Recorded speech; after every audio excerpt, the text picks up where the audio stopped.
안녕하세요. 반갑습니다. 자, 이번 시간에는 틀리기 쉬운 일반전표 분계, 자, 급여 파트 시작을 해보도록 하겠습니다.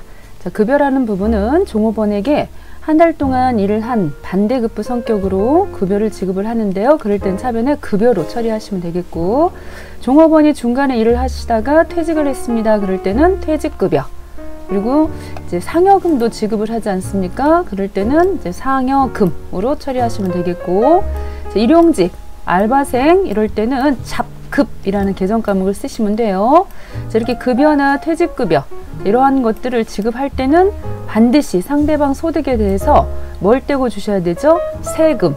자, 이런 일시적으로 잠시 남의 세금 보관하고 있을 때 이런 것들을 우리는 예수금이라고 처리를 하시면 되겠습니다. 자, 그러면은 실질적으로 분계를 해보도록 하겠습니다. 자, 2020년도 11월 급여 대장을 보고 계시고요.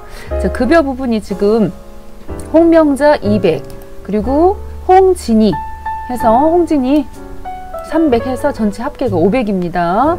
그렇게 하고 급여를 줄 때 이렇게 소득세, 건강보험료, 자, 이 부분 합쳐서 54만 4천 원 빼고 나머지 부분만 지급을 했습니다. 자, 이 부분. 자, 그렇다면은 요 11월 30일 날 지급한 것에 대해서 차변에 발생 총액 급여를 쓰시면 되겠고, 자, 이 합계, 공제 합계 부분이 54만 4천 원은 예수금, 그리고 나머지 부분만 대변에다가 보통예금 잡으시고요. 4456000, 자, 거래처는 신한은행으로 잡아주시면 되겠습니다. 자, 이렇게 처리하시면 됩니다.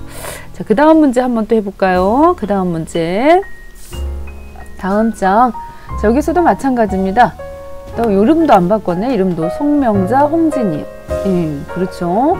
자료가 똑같아요. 이건 숫자만 슬쩍슬쩍 바꾸는 것 같은데, 700만 원, 급여 700만 원, 그리고 소득세, 건강보험료, 공제액 합계 54만 4천 원, 그리고 나머지 국민은행 통장에서 지급을 했다.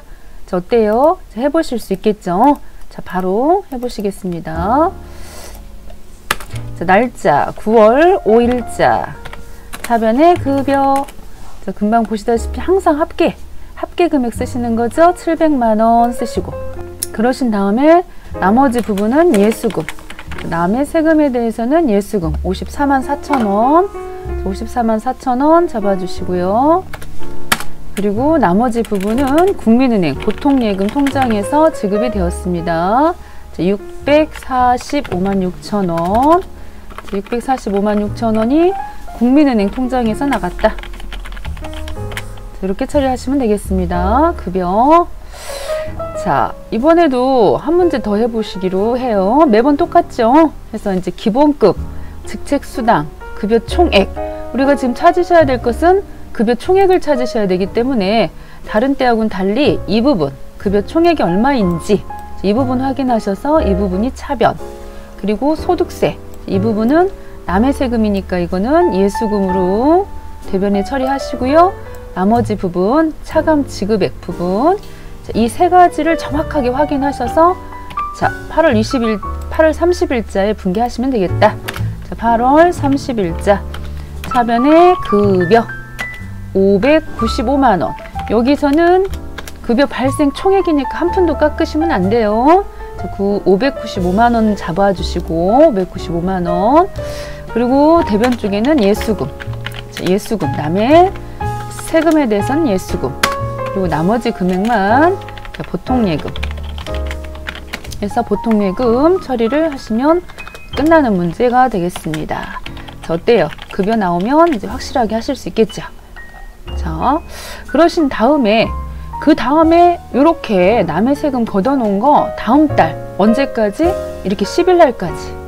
자, 보시면 10일까지 원천 징수했던 세금을 납부를 하셔야 돼요. 자, 납부를 하시는 분계가 나왔습니다. 자, 19만 8천 원, 19만 8천 원 지금 납부를 했죠. 자, 문제를 읽어볼까요? 7월 급여 지급 시 국민연금 납부 기한일에 국민은행 보통예금 계좌에서 납부를 했어요. 이 19만 8천 원 중에는 반절은 누구 거? 종업원 거. 반절은 종업원 거. 국민연금 50%. 이건 종업원 거지고 원천징수했다 그랬죠? 예수금 처리해놨던 거 기억나시죠? 그리고 나머지 50%는 회사에서 부담하죠. 그래서 세금과 공과금으로 처리를 하고 있어요. 자, 이 부분 분개하겠습니다. 8월 10일까지입니다. 다음 달 10일까지 납부를 하셔야 되는데 앞전 문제에서 보셨다시피 이렇게 대변에 있던 예수금, 자, 해서 여기다가 예수금을 쓰시는 거예요. 정확하게 확인하고 싶으시면은 7월달 거 급여 있지요? 7월달 거 급여 대장에 가서 확인해 보시면 대변 쪽에 예수금 잡혀 있을 거예요. 자, 얼마가 잡혀 있겠어요? 자, 19만 8천 원에 반띵 하시면 되는 거죠. 그래서 나누기 2 해보시면은 9만 9천 원. 그래서 9만 9천 원이 바로 예수금이고, 자, 나머지 부분에 대해서는 회사에서 부담했는데 보통 회사에서 부담했습니다 하고서 이 부분을 복리후생비로 처리를 할 때가 있죠. 근데 지금은 국민연금은 아무래도 세금 성격이기 때문에 여기서 세금과 공과금으로 잡아주시도록 했으니까 세금과 공과 해서 9만 9천 원 이렇게 잡아주시는 거예요. 차변에. 그렇게 하고 대변 쪽에는 보통예금 통장에서 보시다시피 국민은행 보통예금 통장에서 19만 8천 원이 지급이 되었습니다. 이렇게 처리하시면 되겠죠. 국민은행. 오케이. 자, 그 다음 또 가봅시다. 자, 이번에도 마찬가지입니다. 자, 80만 원을 10일까지 납부를 했어요. 80만 원. 자, 반반 나눠가지고 부담을 해야 되겠죠?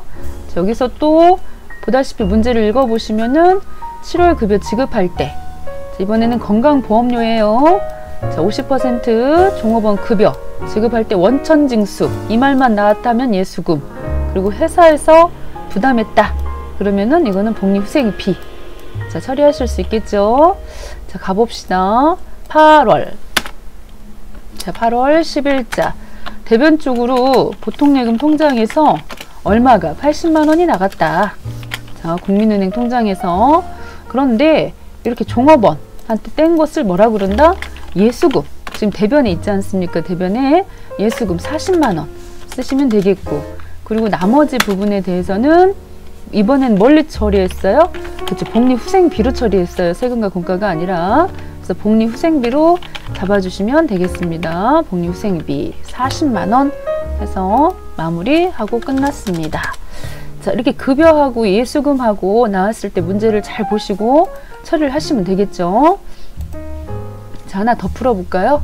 자, 여기도 지금 보시면 25만 6천 원 9월달 10일까지 납부를 하시는데 여기서는 보시다시피 이렇게 건강보험료 부분에 뭐가 추가되어 있어요? 장기요양보험이 추가되어 있어서 이 소개 부분, 이 부분이 곧 이 금액인 거예요.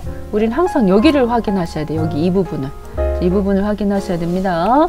25만 6천 원에 대해서 보통예금 통장에서 지급이 됐습니다. 9월 10일자.